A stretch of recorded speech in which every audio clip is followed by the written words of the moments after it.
Have you ever caught yourself using a specific slang word, laughing a certain way, or reacting to a situation, and suddenly stopped and thought, wait, that's not even mine. That's exactly how my friend talks.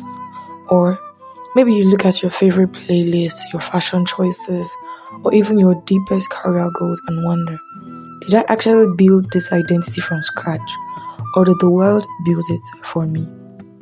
We live under this massive pressure to be entirely self-made originals. But if we're being completely honest, when you strip away everything you've borrowed, what's actually left? Hi, my name is Davis Praise Desire.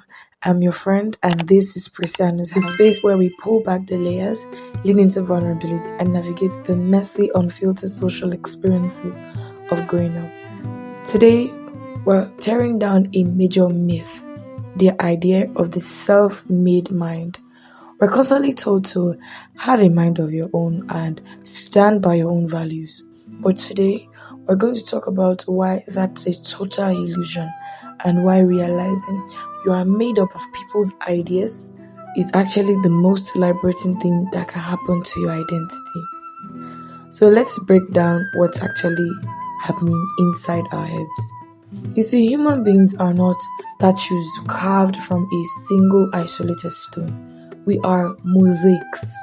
From the day we enter the world, our brain functions as a mirroring machine. Sociologist Charles Cooley called this the looking glass self. It's the concept that we don't just form an identity from the inside out in a sterile vacuum.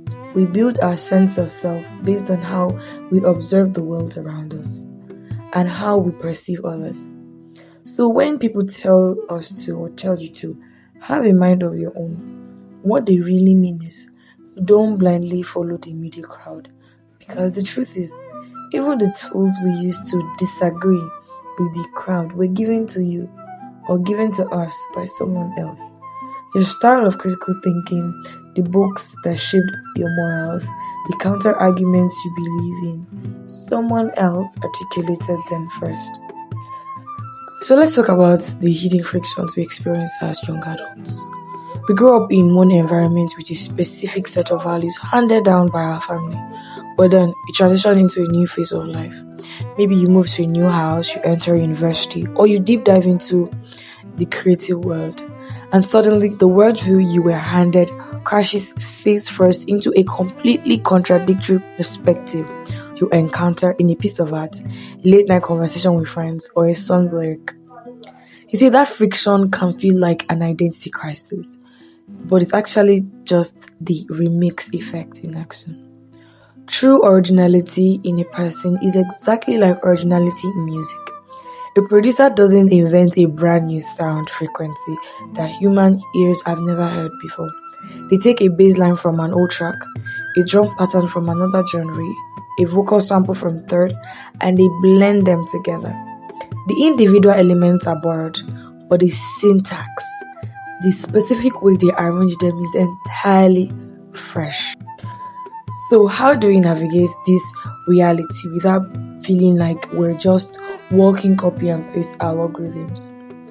It all comes down to mastering the filtering and the sorting process.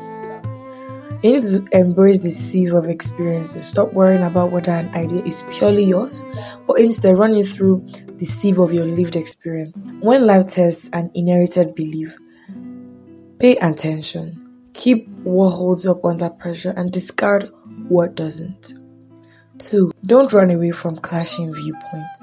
When you find an opinion or a piece of art that challenges your current values, treat it as a new sample for your remix. Use that tension to decide what truly resonates with who you are becoming. And then the third one, owning your syntax. You need to recognize that your individuality doesn't come from creating raw materials out of nothing. It comes from being an intentional curator. No one else on the planet has filtered the exact same set of influences through the exact same sequences of life experiences as you.